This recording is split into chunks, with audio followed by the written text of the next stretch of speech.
Pasaje que vamos a estar estudiando hoy es Hebreos capítulo 4 del verso 15 hasta Hebreos capítulo 5 verso 10. Dice la palabra del Señor para entrar de lleno, porque no tenemos un sumo sacerdote que no pueda compadecerse de nuestras debilidades, sino que uno que fue tentado en todo según nuestra semejanza, pero sin pecado. Acerquémonos pues confiadamente al trono de la gracia para alcanzar misericordia y hallar gracia para el oportuno socorro.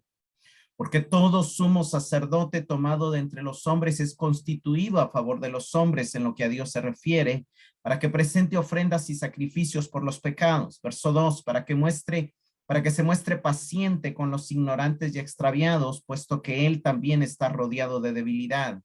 Y por causa de ella debe ofrecer por los pecados, tanto por sí mismo como también por el pueblo. Verso 4, y nadie toma para sí esta honra, sino el que es llamado por Dios, como lo fue Aarón. Así Cristo tampoco se glorificó a sí mismo haciéndose sumo sacerdote, sino el que le dijo, tú eres mi hijo, yo te he engendrado hoy. Como también dice en otro lugar, tú eres sacerdote para siempre según el orden de Melquisedec. Y Cristo, en los días de su carne, ofreciendo ruegos y súplicas con gran clamor y lágrimas al que le podía librar de la muerte, fue oído a causa de su temor reverente. Y aunque era hijo, por lo que padeció, aprendió la obediencia y habiendo sido perfeccionado, vino a ser autor de eterna salvación para todos los que le obedecen. Y fue declarado por Dios sumo sacerdote según el orden de Melquisedec. En los temas anteriores vimos cómo el autor se enfocó en invitarnos a la fe que lleva a la obediencia, pues tenemos la oportunidad de entrar en el reposo de Dios. La palabra que nos habla es la palabra de Dios, es viva, eficaz y penetrante, y nos muestra que ese reposo es accesible y está disponible para nosotros, pero esa misma palabra pesa nuestros corazones para medir la fe y la confianza que tenemos en Dios. Dios hará grandes cosas en nosotros, nos permitirá vivir en una dimensión de reposo, de cercanía a Él, de participación de sus riquezas, de victoria, en paz, cualesquiera que sean las circunstancias, pero eso sí retenemos hasta el fin nuestra confianza, como lo dijo el 3:6 y el 3:14. Sin embargo, el autor terminó animándonos a entrar en ese reposo. En el verso 11 leímos, procuremos o esforcémonos por entrar en esa dimensión de reposo celestial. ¿Por qué? Porque Cristo es nuestro sumo sacerdote. Cristo es el Hijo de Dios que traspasó los cielos. Y entendiendo eso, aquí él empieza a introducir un tema que él lo mencionó en el 2:17, cuando dijo que él tenía que ser semejante en todos sus hermanos para llegar a ser un misericordioso y fiel sumo sacerdote. Lo mencionó en el 3:1, cuando nos llamó a considerar, a ver, a contemplar a Cristo, el apóstol y el sumo sacerdote de nuestra fe. Y lo vuelve a mencionar en el 4:14, ¿verdad? No abandonemos nuestra confesión, no pensemos en negar la fe, no pensemos en abandonar nuestra necesidad de estar cerca de Dios, porque tenemos a Cristo como sumo sacerdote. Él lo ha estado mencionando, pero ahora va a entrar de lleno a ese tema. ¿Cómo es que Cristo es un gran sumo sacerdote? Es el tema que él va a desarrollar a partir del 4:15 hasta el 5:10, para luego más adelante en la carta hablar de esas funciones que Cristo hace como sumo sacerdote. Pero lo primero que él va a hacer en la sección de hoy es demostrar que Cristo cumple la condición requerida para ser sumo sacerdote, y como ya nos mostró que es superior a los profetas, que es superior a los ángeles, que es superior a Moisés, hoy nos va a mostrar que Cristo es superior a Aarón. Es un gran sumo sacerdote, primero porque tiene la capacidad de empatizar con la fragilidad de aquellos a quienes representa, y en segundo lugar porque fue llamado, comisionado, establecido por Dios y no por él mismo. Al inicio del capítulo 13, el autor habló de esa relación de Cristo hacia Dios. Él se mantuvo fiel, pero ahora se va a enfocar en la relación hacia nosotros. Él hacia nosotros es compasivo, hacia Dios es fiel. Él se hizo hombre precisamente para tener esa capacidad de compadecerse de nuestras debilidades, de poder comprender nuestra fragilidad humana. Humillación y sufrimiento de muerte fueron el preludio para la exaltación de Cristo. Veamos verso por verso, dice el verso 15, porque no tenemos un sumo sacerdote que no pueda compadecerse de nuestras debilidades, sino que uno que fue tentado en todo según nuestra semejanza, pero sin pecado. Lo primero que está diciendo el autor a los Hebreos es que tanto Pablo como este autor, ellos siempre tratan de ponerse en la posición del lector, en la posición del oyente, y una posible objeción, un posible pensamiento, una posible pregunta cuando pensamos en este Cristo exaltado a la diestra del Padre, que se le fue dado dominio sobre todo. Alguno podría decir, pero es que Cristo ya en su gloria, él ni se acuerda de nosotros, ni se acuerda de nuestras pruebas, de nuestras luchas, de nuestra persecución, porque él ya está glorificado, él ya está disfrutando de la gloria de Dios. Pero el autor lo primero que hace es objetar este posible argumento. Y él dice, señores, están equivocados. Él es un sumo sacerdote que puede compadecerse de nuestras debilidades, que él no ha olvidado su etapa como ser humano en la cual fue tentado en todo según nuestra semejanza, pero sin pecado.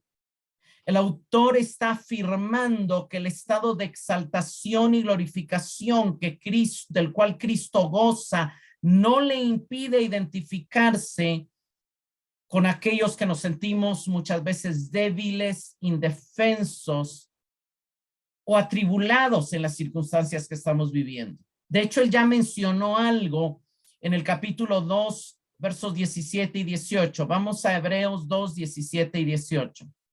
Dice, por lo cual debía ser en todo semejante a sus hermanos, para venir a ser misericordioso y fiel sumo sacerdote en lo que a Dios se refiere, para expiar los pecados del pueblo. Pues en cuanto él mismo padeció siendo tentado, es poderoso para socorrer a los que son tentados. El verso 17 dice que tenía que ser hecho semejante. Una de las características de un sumo sacerdote es que un sumo sacerdote funge de mediador y de representante.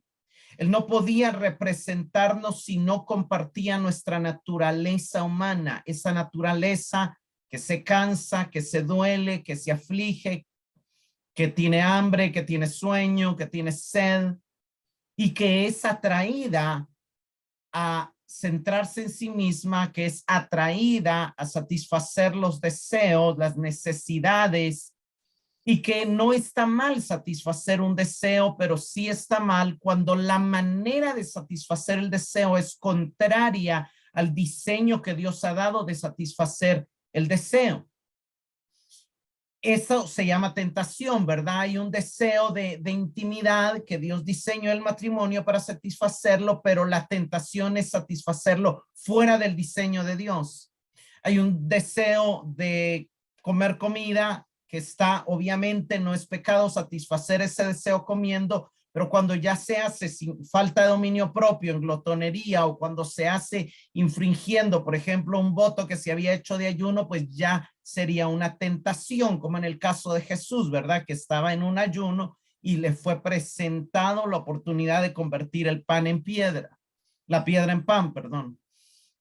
Y bueno, con esos dos ejemplos creo que el punto es que Cristo, nosotros constantemente estamos siendo tentados a satisfacer nuestras necesidades con cosas fuera del diseño del cual Dios valga la redundancia, diseñó para satisfacer nuestra necesidad, ¿verdad? Dios diseñó la iglesia para nuestra necesidad de relaciones y de comunión. Dios diseñó el trabajo para nuestra necesidad de dignificación, realización y obviamente sustento y así, ¿verdad? En muchas otras cosas.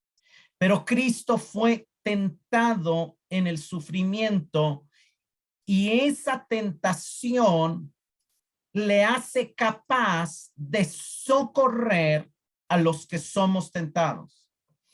Cristo, no por ser Dios ni por ser el Hijo de Dios, sufrió menos la tentación que nosotros. Al contrario, la sufrió más. Y la explicación es que, por ejemplo, ¿verdad? Si alguien está sufriendo por falta de comida, a la hora de comer, pues obviamente el sufrimiento cesa.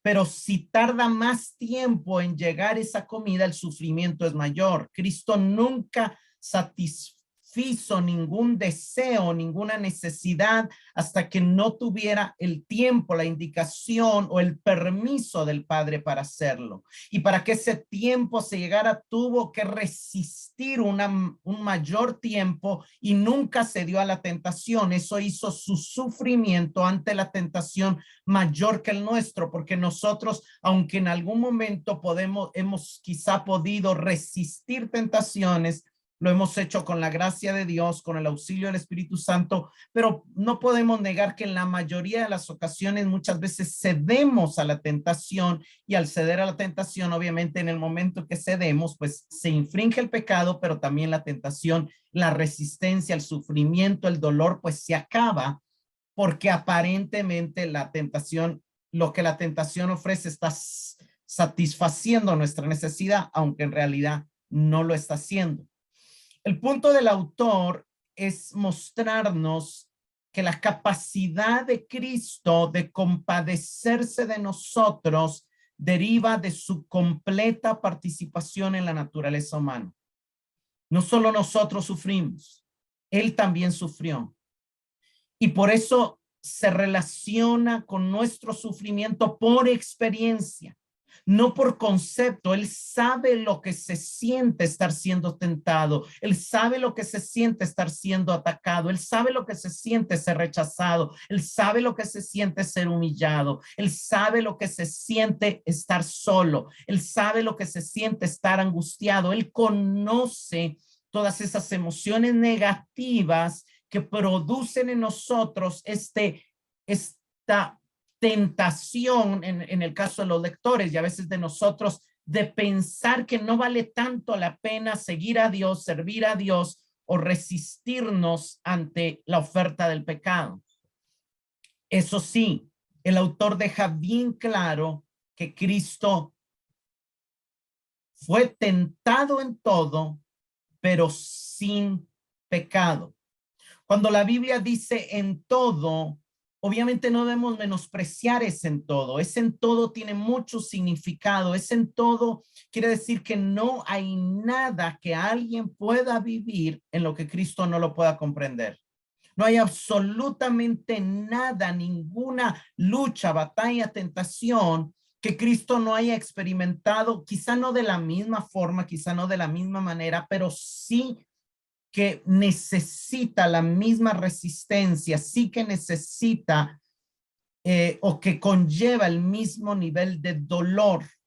Él fue tentado en su identidad, él fue atacado en su identidad, él fue atacado en su valor, él fue atacado en sus necesidades, él supo lo que es el cansancio, él supo lo que era la opresión, él supo lo que era la pobreza, él supo lo que era el rechazo, él supo lo que era la muerte de un ser querido, él supo lo que era ver y ser testigo de la injusticia y no poder hacer nada. O sea, él fue tentado en todo. Y eso es tan importante porque quiere decir que no hay nada de dolor, de sufrimiento, de temor que nosotros podamos estar viviendo en lo cual él no nos pueda comprender. Y ahí es donde entra el verso 16. Entonces, teniendo esto claro, acerquémonos pues confiadamente al trono de la gracia para alcanzar misericordia y hallar gracia para el oportuno socorro. La invitación del mensaje de esta noche del autor para nosotros es clara. Hermanos, desarrollemos una vida de oración, desarrollemos una diligencia para que aunque acabemos de pecar, aunque acabemos de fallar, aunque acabemos de renegar contra nuestras circunstancias y contra Dios, siempre la puerta para acercarnos al trono de la gracia está abierta. La puerta para correr a Dios está abierta. Nuestro sumo sacerdote está listo y dispuesto a recibirnos en ese trono, que es un trono de justicia, que es un tribunal de juicio, pero que por la obra de él como sumo sacerdote, para nosotros se convierte única y exclusivamente en un trono de gracia. En un trono de gracia donde lo que vamos a encontrar no es castigo, no es acusación, no es culpa, no es ira, sino misericordia y gracia para el oportuno socorro. Este pasaje tiene un significado sumamente increíble y trascendente para nosotros. El trono de la gracia es el lugar de la presencia de Dios, desde donde emana esa gracia de Dios, y hace memoria del lugar santísimo, del propiciatorio, que era la tapa del arca, donde se derramaba la sangre del cordero y desde donde fluía la misericordia para perdón del pueblo el día de la expiación. Aquí ya no solo nos está dando misericordia para perdón, aquí nos está dando gracia para ayudarnos en nuestros momentos de debilidad, para ayudarnos en nuestros momentos de temor, para ayudarnos en nuestros momentos de aflicción. El autor está dejando claro que podemos ir con confianza, que podemos ir con franqueza, que podemos ser totalmente honestos y que lo único que está esperándonos es la ayuda oportuna para nuestra necesidad. La promesa de recibir misericordia acompañado del término gracia subrayan que lo que Dios tiene para darnos es exclusivamente amor, ya no ira y ya no juicio, porque eso lo llevó nuestro gran sumo sacerdote. Es una ayuda apropiada, es un oportuno socorro, ese socorro que no llega tarde, sino que llega en el momento perfecto que lo necesitamos, anterior al juicio de Dios, anterior a la venida de Cristo. Y aquí estos dos versículos están introduciendo lo que él va a explicar en los versos 1 al 10 del capítulo 5, en los cuales va a hablar el bosquejo del capítulo 5. Básicamente él habla en el versículo 1 del viejo oficio del sumo sacerdote, en los versículos 2 y 3 de la solidaridad del sumo sacerdote arónico con el pueblo, en el versículo 4 de la humillación del sumo sacerdote, en el versículo 5 y 6 pasa a dar ese espejo y a meter a Cristo, la humillación de Cristo, en los versos 7 y 8, la solidaridad de Cristo con su pueblo, y en los versículos 9 y 10, el nuevo oficio sumo sacerdotal de Cristo. Prácticamente aquí también hay que saber que el autor solo está poniendo un fundamento para lo que él va a exponer desde el 7:1 hasta el 10:18, donde va a hablar de la obra expiatoria de Cristo en esa función sumo sacerdotal que él está ejerciendo. Vamos al capítulo 5, verso 1. Porque todo sumo sacerdote tomado de entre los hombres es constituido a favor de los hombres en lo que a Dios se refiere, para que presente ofrendas y sacrificios por los pecados. Él empieza diciendo porque, y ese porque obviamente evidencia la conexión de los versos anteriores con lo que él va a decir. Podemos acercarnos porque hay un sumo sacerdote, porque el sumo sacerdocio funciona de esta manera. Acerquémonos confiadamente porque. ¿Por qué nos podemos acercar confiadamente?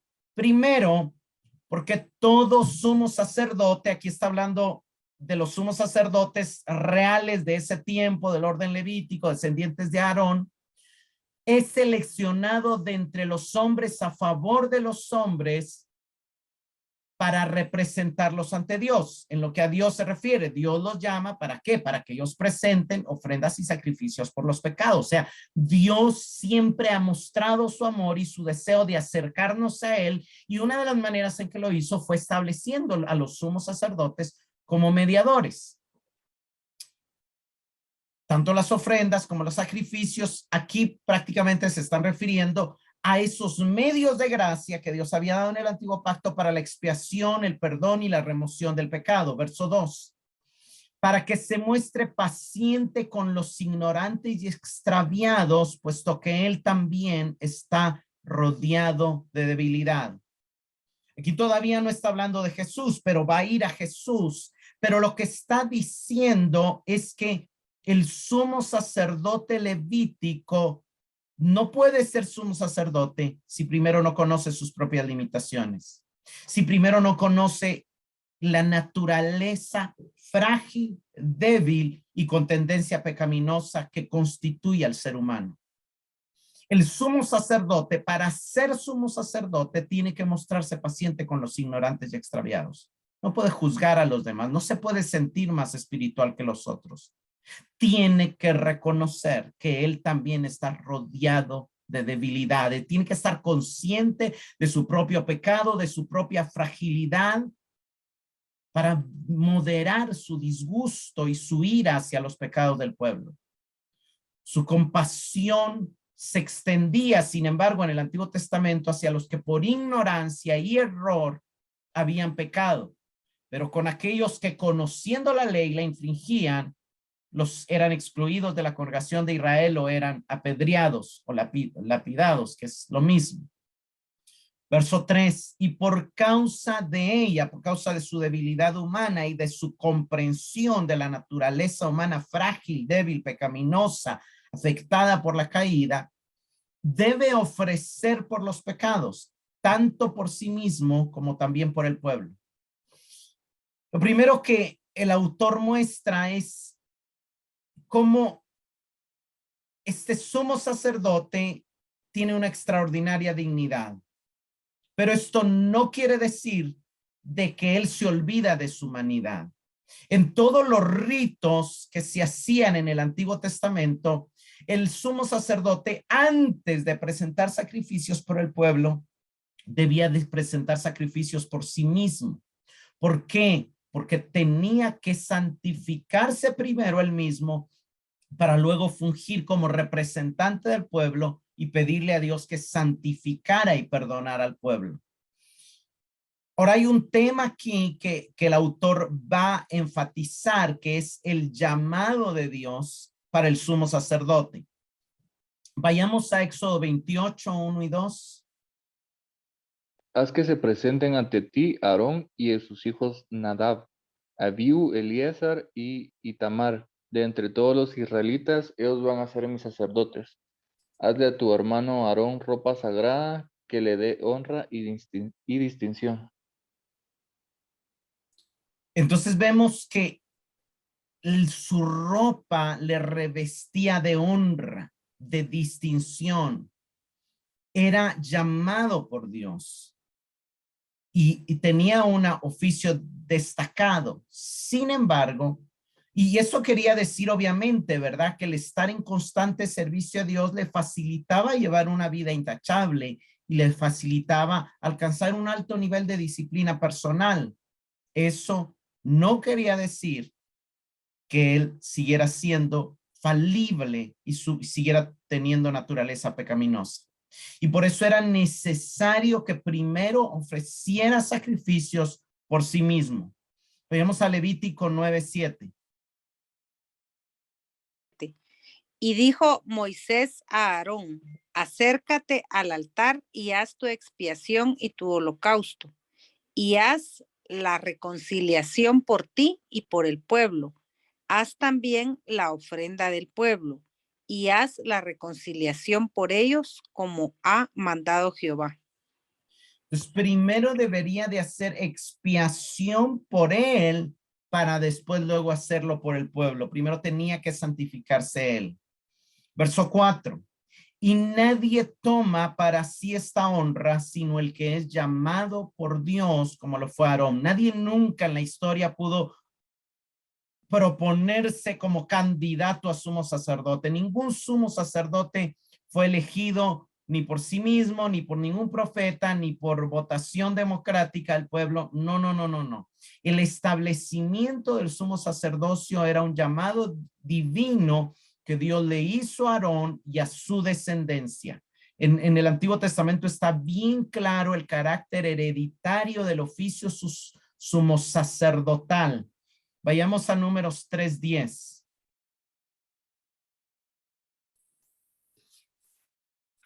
Y designarás a Aarón y a sus hijos para que se encarguen de su sacerdocio, pero el extraño que se acerque será muerto. Será bien, bien tajante. Si se le ocurría a alguien más que no era hijo de Aarón, que no era Aarón mismo o hijo de Aarón, descendiente directo de Aarón, moriría. Solamente podía ser sumo sacerdote el que había sido llamado por Dios, y Dios había llamado a Aarón y a su descendencia. Vayamos a Números 18, 7 y 8. Dice, pero tú y tus hijos contigo atenderán a su sacerdocio en todo lo concerniente al altar y a lo que está dentro del velo y ministrarán. Les doy el sacerdocio como un regalo para servir, pero el extraño que se acerque morirá. Entonces el Señor habló a Aarón: yo te he dado el cuidado de mis ofrendas. Todas las cosas consagradas de los israelitas te las he dado a ti como porción y a tus hijos como provisión perpetua. Quiero subrayar en estos pasajes, vean cómo Dios enfatiza: os doy el sacerdocio, verso 7, les he dado el sacerdocio como un regalo para servir. Y en el verso 8 dice, yo te he dado, dos veces más. O sea, lo que este pasaje muestra es la humildad que tenía que tener el sumo sacerdote para reconocer y recordar que no era por sus méritos, sino que era por el designio divino, por el llamado divino, que él podía ejercer el oficio al que Dios le había llamado y que Dios le había dado como un regalo. En otras palabras, como un don. En otras palabras, por gracia.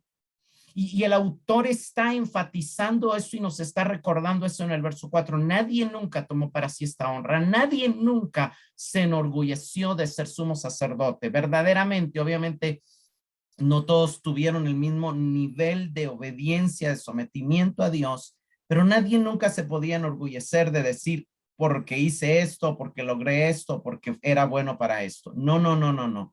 Todos tenían claro, se trataba de la gracia de Dios que los había llamado para servir. Verso 5. Y aquí el autor pasa a hacer ese contraste entre los sumos sacerdotes como Aarón y sus hijos y Cristo. Verso 5. Así tampoco Cristo se glorificó a sí mismo haciendo su sumo sacerdote, sino el que le dijo, tú eres mi hijo, yo te he engendrado hoy. Como también dice en otro lugar, tú eres sacerdote para siempre según el orden de Melquisedec. Y aquí el autor deja bien, bien claro que Cristo no se hizo a sí mismo sumo sacerdote.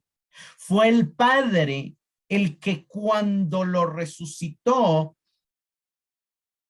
le dio el título de hijo, pero ese título tiene que ver con el heredero, y le entrega el oficio, porque en el mundo romano la herencia, el apellido no se daba cuando alguien nacía, sino se daba cuando alguien llegaba a la mayoría de edad y el papá le delegaba una responsabilidad. Y eso es lo que Pablo está usando aquí, perdón, no es Pablo, lo que el autor a los hebreos nos está enseñando aquí. Dios, cuando Cristo resucita, el Padre le entrega como su hijo también el oficio sumo sacerdotal. No se llamó él, no se autonombró él, el Padre se lo dio. Y aquí es algo que él comparte con Aarón. Igual que Aarón fue llamado por Dios, Jesús también fue llamado por Dios. Ninguno de los dos se nombró a sí mismo. Pero la diferencia entre Cristo y Aarón es que Jesús es superior a Moisés y es superior a Aarón, porque Aarón no era hijo y Cristo es hijo. Y su sacerdocio no era temporal, su sacerdocio es eterno. Tú eres sacerdote para siempre según el orden de Melquisedec. Es eterno porque es según el orden de Melquisedec. Y aquí obviamente en estos versículos 5 y 6 el autor vuelve a citar dos pasajes que ya ha citado en su carta y que va a volver a citar después. El Salmo 2:7 lo cita en el 5, tú eres mi hijo, te he engendrado hoy. Y lo interpreta obviamente, ese era un salmo que se usaba también en el momento en que el hijo del rey tomaba el trono. Tú eres mi hijo, yo te he engendrado hoy, te nombro hoy como rey. Y aquí lo está interpretando no en términos de parentesco, sino en términos de ese otorgamiento, ese nombramiento de responsabilidad. El énfasis tanto del Salmo como el del autor a los Hebreos, cuando le llama, tú eres mi hijo, yo te he engendrado hoy, es tú eres mi hijo, te nombro hoy como rey, como sumo sacerdote. Luego en el verso 6, lo que citó es el Salmo 110:4, que también lo va a seguir citando en los capítulos 7 y 8 para mostrar que además de ser hijo es sumo sacerdote y que en toda la carta estas son las características en las que el autor se centra acerca de Jesucristo. Lo más importante para el autor en el mensaje que él tiene para sus lectores es el hecho de que Jesús es hijo y de que es sumo sacerdote. Verso 7. Y Cristo. Y aquí este verso 7 está en relación con los versos 3 y 4 que hablaron de la necesidad que el sumo sacerdote tenía de reconocer su debilidad, su pecaminosidad. Ahora, Cristo no tenía pecaminosidad. Entonces, ¿cómo él hizo para poder ser sumo sacerdote? Verso 7. Y Cristo, en los días de su carne, ofreciendo ruegos y súplicas con gran clamor y lágrimas al que podía librarle de la muerte, fue oído a causa de su temor reverente. Hermanos, déjenme decirles que este es uno de los versículos quizá más difíciles de interpretar en la escritura, pero lo que tenemos claro es que el autor resalta que aún Jesucristo necesitaba llevar una vida de oración. Él no podía presentar sacrificios ni ofrendas por el pecado por sí mismo, porque él no había pecado, él nunca pecó. Pero Dios sí le encomendó presentar algo a cambio de las ofrendas y los sacrificios. Y esto es sumamente importante porque el autor también tiene ese entendimiento que aunque él no lo menciona directamente, él sabe que sus lectores saben que son real sacerdocio no pacto. Él sabe que nosotros sabemos que Pedro nos escribió que somos hechos real sacerdocio. Él sabe que nosotros sabemos que ahora todos somos sacerdotes y él nos está mostrando cómo Cristo ejerció su sacerdocio para también mostrarnos cómo nosotros, sacerdotes, bajo el sumo sacerdote Cristo, podemos ejercer nuestro sacerdocio.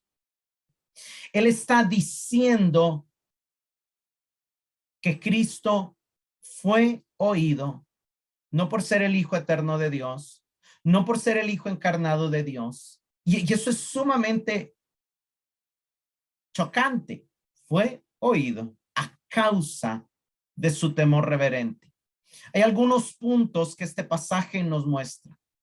Lo primero que el autor nos está mostrando aquí cuando dice que Cristo en los días de su carne está llevando a este Cristo exaltado al tiempo que estuvo como humano, al tiempo que tuvo un cuerpo humano. No está llamándole carne a la naturaleza pecaminosa, está llamándole carne a este cuerpo físico que se cansa, que le da hambre, que le da sueño, que es movido por el deseo, lo que ya explicamos, y está recordándonos esa participación plena del Hijo de Dios en la condición humana, en la cual fue probado en todos los aspectos como nosotros constantemente somos probados, y que Él es capaz de sentir lo que nosotros sentimos.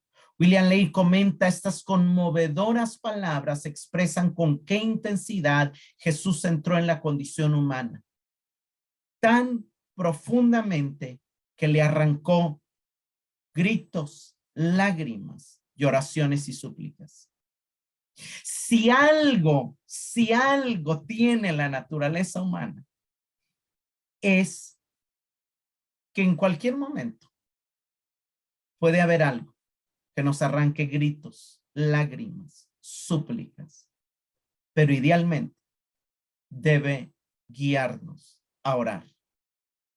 Cuando el autor afirma que Jesús ofreció, la palabra que él usa en el griego, proseneicas, es el mismo término que se usa para decir ofrecer sacrificio, pero su intención es reconocer que Cristo, en lugar del sacrificio por el pecado, lo que él está ofreciendo es oraciones y súplicas. Las oraciones de Jesús eran leídas en el cielo como una ofrenda sacrificial. La referencia no es a momentos particulares en su ministerio, no es únicamente la oración de Getsemaní, sino la totalidad de su ministerio y de su vida entera como hombre, que fue un hombre de oración. Y que esa oración era la ofrenda donde él estaba sometiendo sus deseos al Padre, para que sus necesidades fueran satisfechas por Dios y por las cosas que Dios había diseñado para satisfacerlas y por nada fuera de lo que Dios había diseñado. El verso termina dándonos la seguridad de que él fue escuchado. Y ese fue escuchado equivale a afirmar que la ofrenda de Jesús fue aceptada, sus oraciones fueron aceptadas, sus súplicas fueron aceptadas. Y obviamente el autor aquí está tratando de recordarnos que no todas las ofrendas por el pecado fueron aceptadas. La ofrenda de Caín fue rechazada y muchas otras ofrendas fueron rechazadas. La ofrenda de Usías fue rechazada. La ofrenda de Saúl fue rechazada. Porque hay ofrendas, hay oraciones, hay servicio que puede ser rechazado. No todo lo que hacemos para Dios es aceptable para Dios. Pero él está haciendo aquí un claro contraste con lo que declaró en el verso 3. El sacerdote tenía la obligación de ofrecer sacrificio por sus propios pecados. Cristo no tenía esa obligación porque él no había pecado. Pero eso no quiere decir de que él no debía de tener temor a Dios.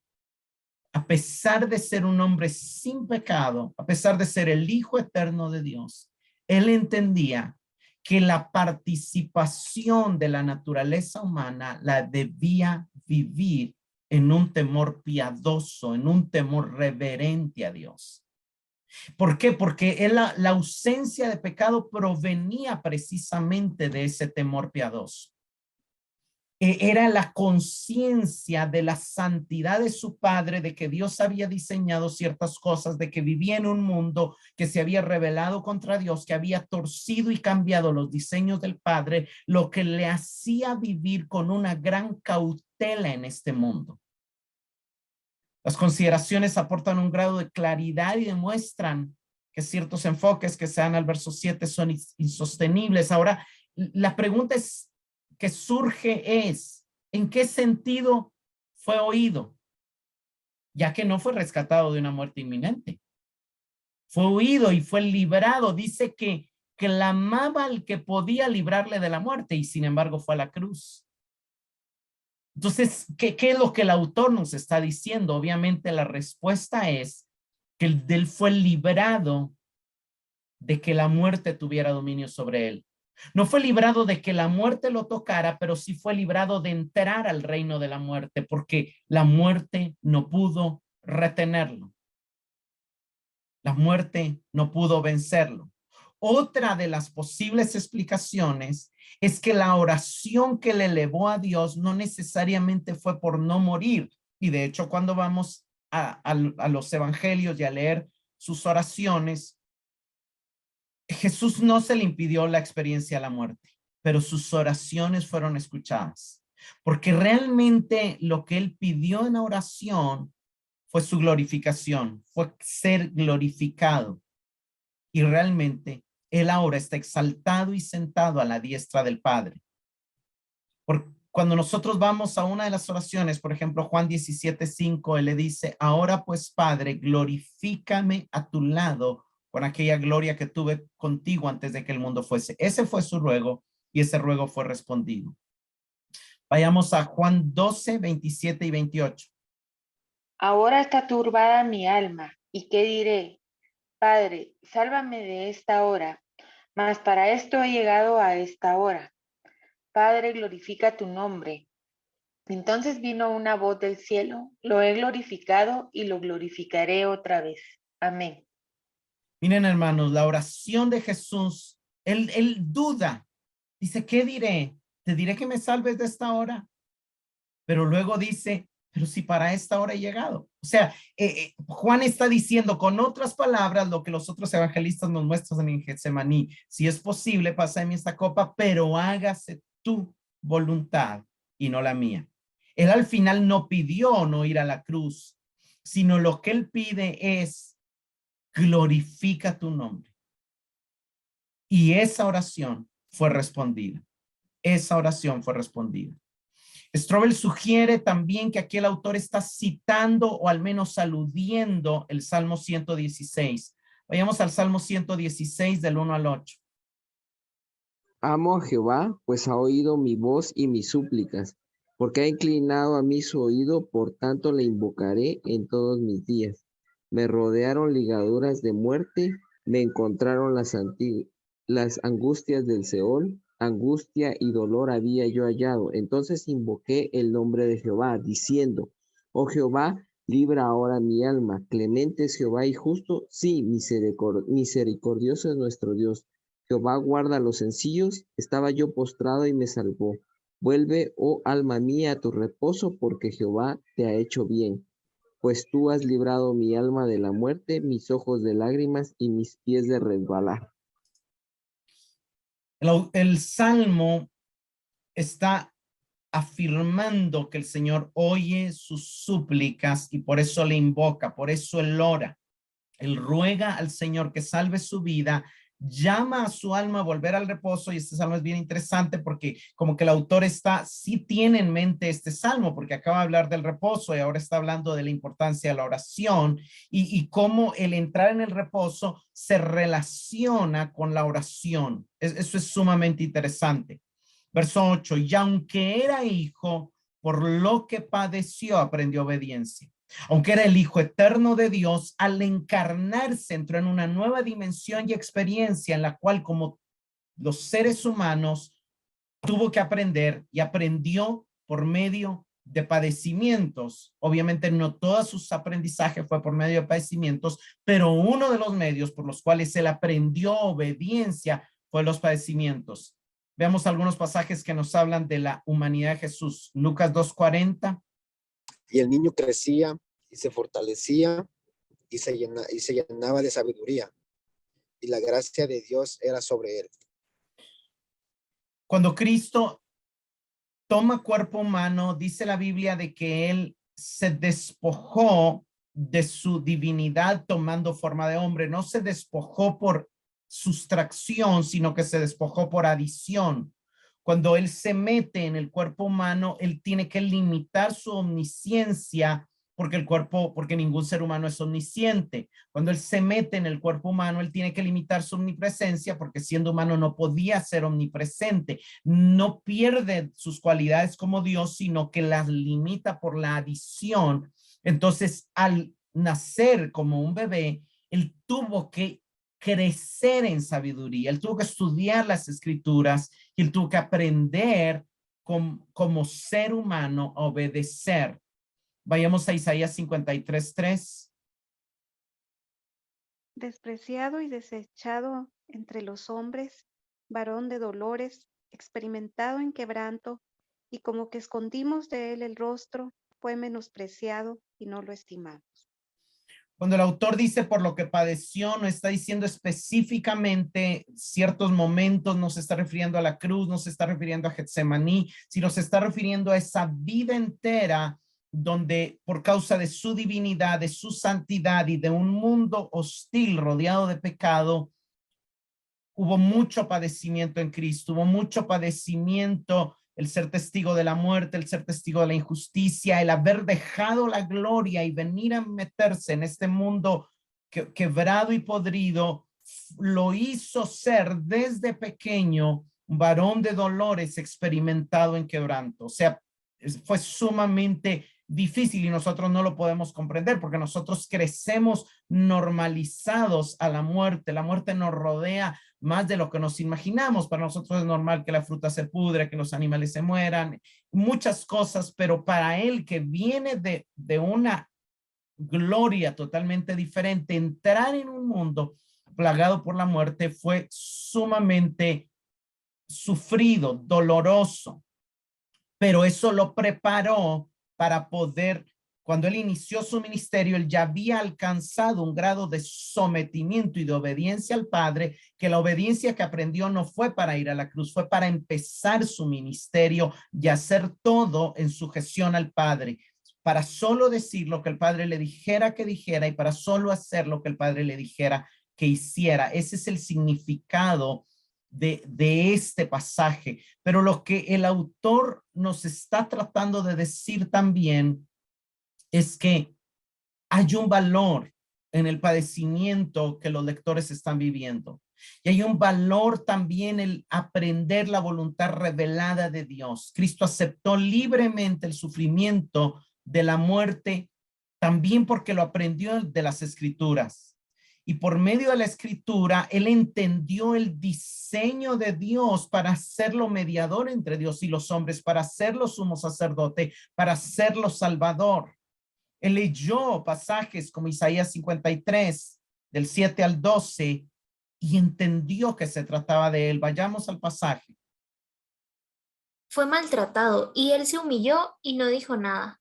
Fue llevado cual cordero al matadero, como la oveja muda cuando la esquilan. Fue detenido, enjuiciado y eliminado. ¿Y quién ha pensado en su suerte?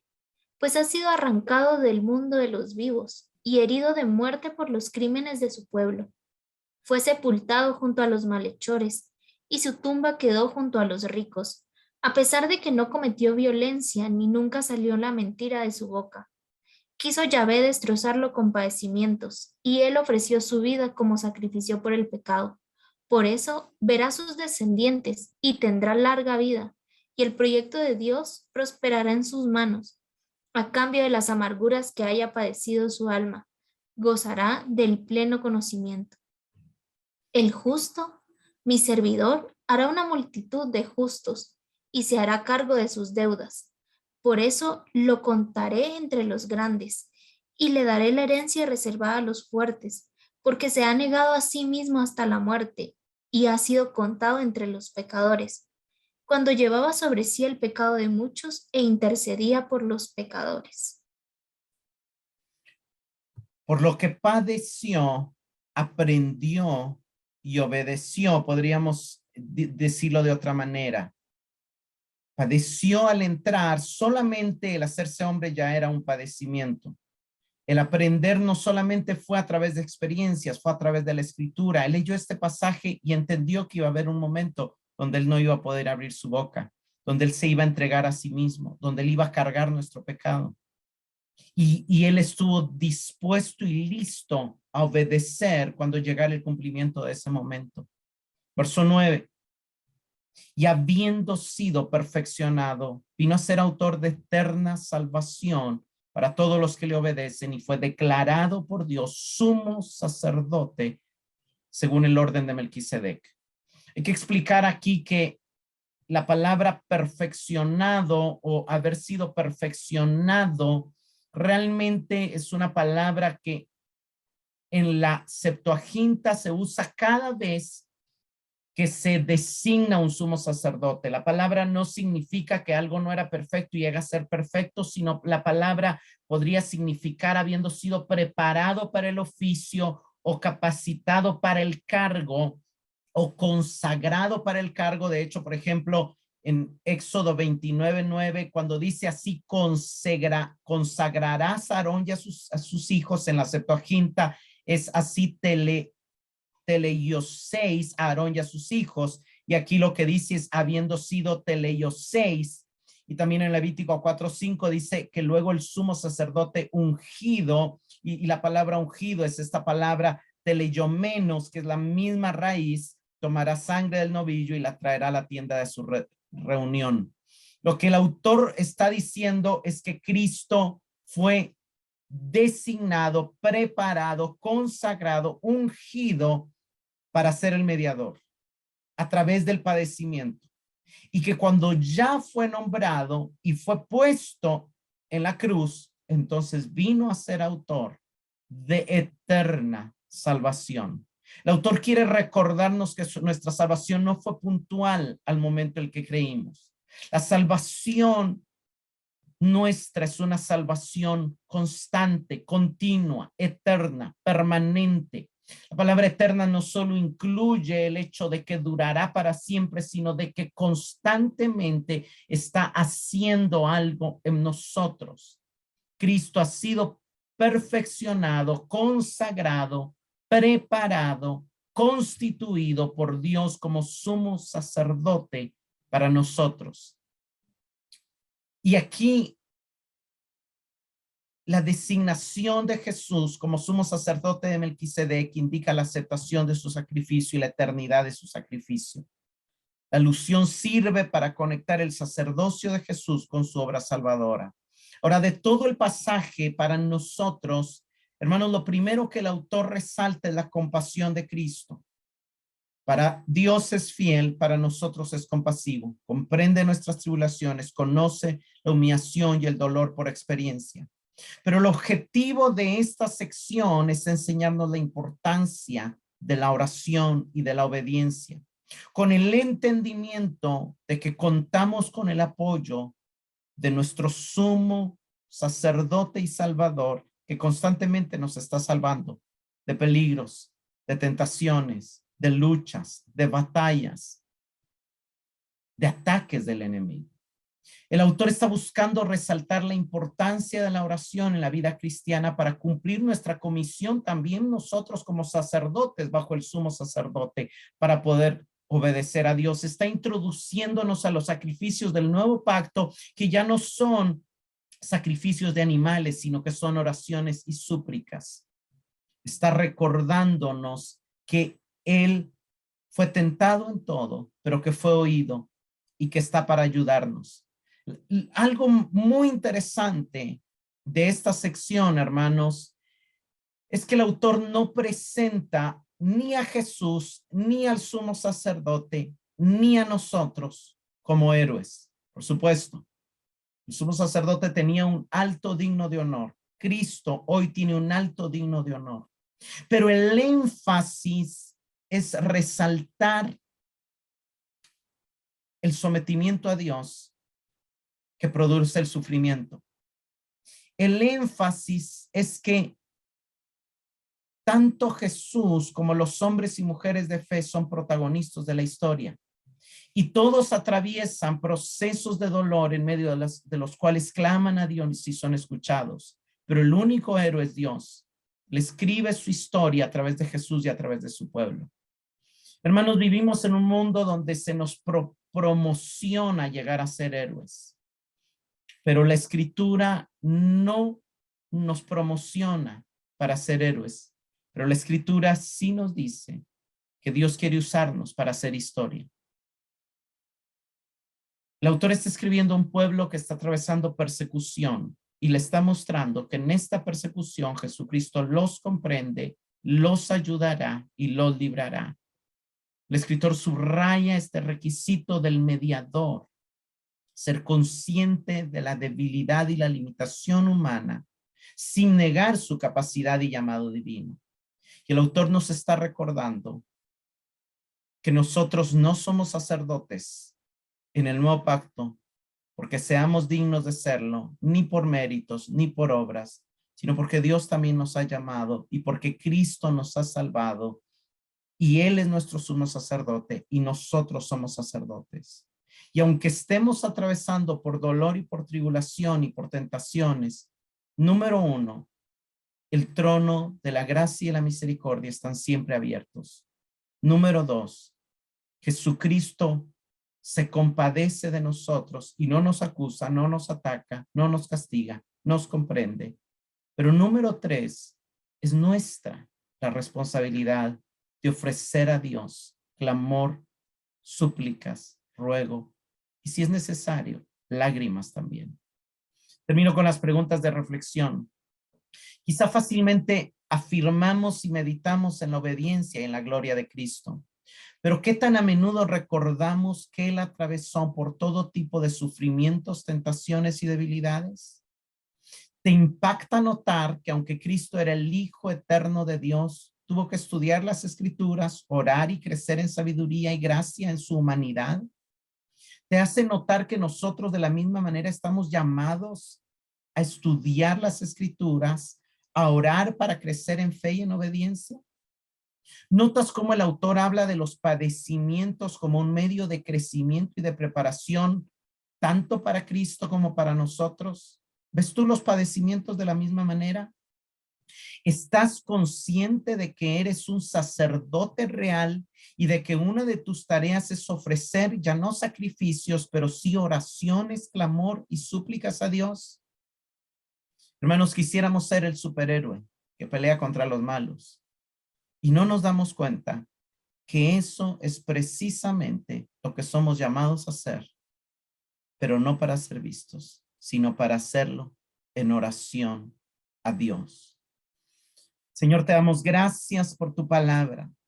Te damos gracias por mostrarnos a Jesús como ese gran sumo sacerdote. Te damos gracias por recordarnos, Señor, que no se constituyó a sí mismo, sino que tú lo llamaste. Pero que tú lo llamaste, Señor, por haber sido fiel no solamente en su propio nombre, sino también en nuestro nombre. Lo llamaste por haber sido santo, con una santidad tan grande que le alcanzó para vestirnos con ella. Gracias por recordarnos que nosotros también somos sacerdotes y que por la obra de nuestro sumo sacerdote que se compadece de nosotros, no importa en las batallas, tribulaciones, tentaciones y aún pecados que podamos estar atravesando, el trono de la gracia está abierto para reentrar confiadamente, francamente, honestamente, libremente. Y gracias, Señor, por recordarnos que lo que recibiremos es gracia, misericordia y oportuno socorro. Te adoramos y te bendecimos por esa gloriosa promesa y esa grandiosa esperanza. Gracias, Señor. También te pedimos que nos ayudes a recordar que como la iglesia que somos el centro de la historia. Aunque no figuremos en los noticieros ni en los lugares de fama de la vanidad de este mundo, tenemos la oportunidad de figurar en lo que será la verdadera historia que perdurará por la eternidad, que no pasará con los cielos y la tierra, sino que perdurará juntamente con la salvación eterna que se nos es otorgada. Ayúdanos, Señor, a valorar más lo eterno y a menospreciar lo temporal y pasajero de este mundo. En tu nombre oramos. Amén y amén.